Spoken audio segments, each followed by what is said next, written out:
What is going on, investors? My name's Emmanuel, and a happy Memorial Day to all of my US subscribers. And Palantir shareholders, I have three important updates for you in this video. First of which is to do with a SPAC that will be going public.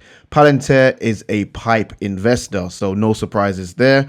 So we're going to look into this company in a bit more detail and try to figure out how Palantir can add to this company. Next up, you may have heard on Friday that we did secure a lucrative contract, which is very exciting. So we're going to look at the details of this contract.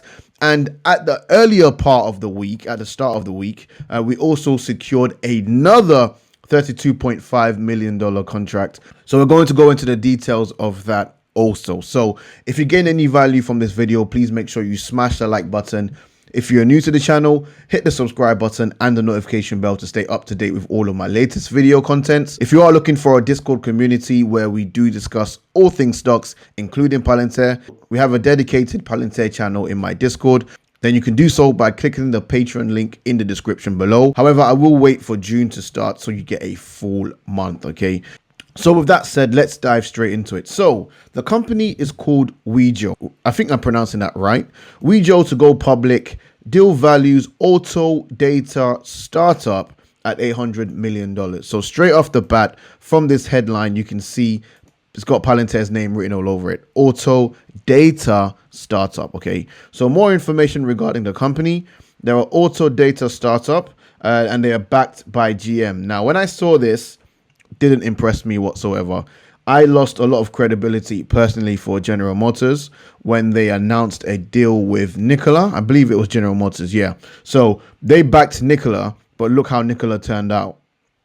Didn't turn out great, did it? Now, another thing that concerns me with this potential PIPE investment is that they are a startup, okay? They're a startup, and if you've been investing for a while, you know startups carry a lot of risk. I think it's like 90% or 95% of startups don't make it.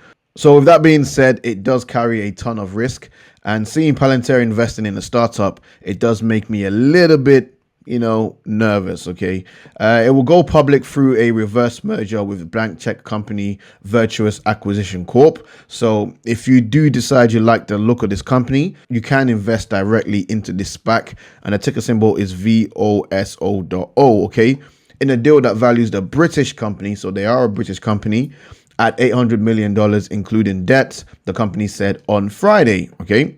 Now, the deal itself will raise $330 million in proceeds, and that includes a $230 million from the SPAC itself, Virtuoso, and another $100 million referred to as a private investment in public equity. So that's PIPE. So if you look at your PIPE investors, we've already said that includes the number one US automaker, which is General Motors, GM.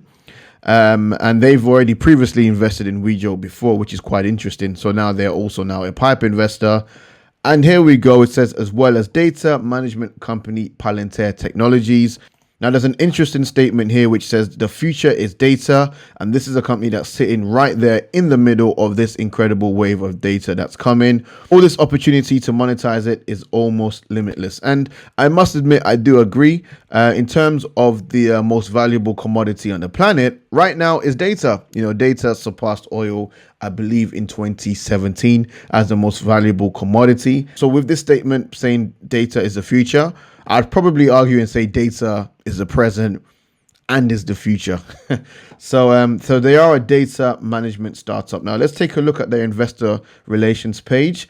And they said Wejo unlocks the value in connected vehicle data. Okay, so they organize billions of data points from millions of connected cars, partnering with global automotive manufacturers to stream data. Okay, so they stream data at scale and speed. So we transform and enhance big data, turning it into meaningful products that power innovation, drive efficiencies, and innovate mobility. Now let's take a closer look. So their business model is quite unique in that they stream the data in seconds. Okay, so this is their concept. Okay, so the connected cars via the OEMs. So the Wejo Adept is their platform, and that's consent management, standardization, and localization. And they stream batch intelligence and apps. Okay, and the fields of use is for advertising, car sharing, rental, fleet management, leasing, usage-based insurance. Okay, that's quite interesting. Integrated payments, remote diagnostics, roadside assistance, and traffic information. Now, this is a bit more information with regards to their platform. Okay, so they said it's an award-winning platform technology. Now, cutting-edge data exchange platform, so that's Adept, organizes big data on a global scale. Now, it's quite interesting that Palantir have decided to invest in this company, because you could imagine, obviously mainly Foundry organizes data. So it's quite interesting. I wonder if it's a thing whereby Palantir just respects this company enough to be a pipe investor and they see them as being huge. I'm sure they'll have information with regards to who Wejo's current partners are, because on this presentation right here, they haven't listed any of their partners. So their platform is award winning. And their 4 key components is: number 1, to create value, improving safety, enhancing sustainability, and increasing convenience. Okay, so they do have a decent model. They claim to be ethical. Their platform is award winning. So the business itself looks okay. I'm just wondering whether there's a conflict of interest there, because Adept is their platform. So will this company eventually move over to Foundry, or maybe Palantir just takes a complete investor's point of view, doesn't get involved, but they do back this company? There's no further detail explaining what that relationship will look like from an investor's point of view, because I do see a little bit of a conflict of interest. I mean, let me know in the comment section if you are getting the same feeling. But maybe in Q2, I'm hoping in Q2 we'll get a lot more information with regards to this investment, because if you revisit our Q1's earnings call transcript, they gave us a lot more information as to why they invested in Lilium. So they said that they're a transportation company that will use Foundry to build out integrated businesses from the ground up. Okay, and they also spoke about Sarkos. They spoke about how Sarkos will utilize Gotham. They did make investors aware as well that they are investing in innovation in the West, backing companies with ambitious goals, and executing on our ability to move down market. So the fact that they have invested in Wejo, which we've now discovered is a British company, is evidence of what they made us aware in Q1. So it'll be interesting to see whether there are more investments coming in, and we'll find out, I guess, before Q2. Look out for that, and if we do announce any more pipe investments, I will bring it to you live and direct on this channel. So now moving on to the contracts. Okay, so the main bear argument has always been, Palantir wins $5 million contracts here, $10 million contracts there. Who cares?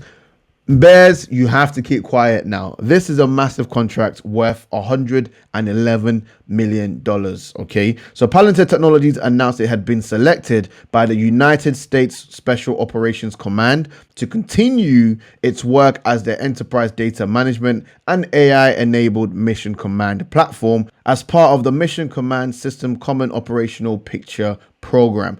The contract is valued at $111 million, inclusive of options, with $52.5 million executed upon award. The total contract includes a base year and 1 option year. So $111 million contract.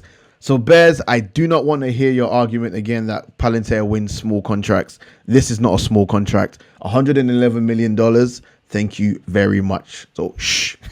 Now, last but not least, on the 24th of May, which was on the Monday, I believe it was, Palantir announces a $32.5 million contract with Space Force. Okay, now Palantir confirmed it will support the United States Space Force and United States Air Force by providing its software to the critical missions of the Department of the Air Force Space Missile Systems Center's cross-mission ground and communications enterprise. Mate, that was a bloody mouthful.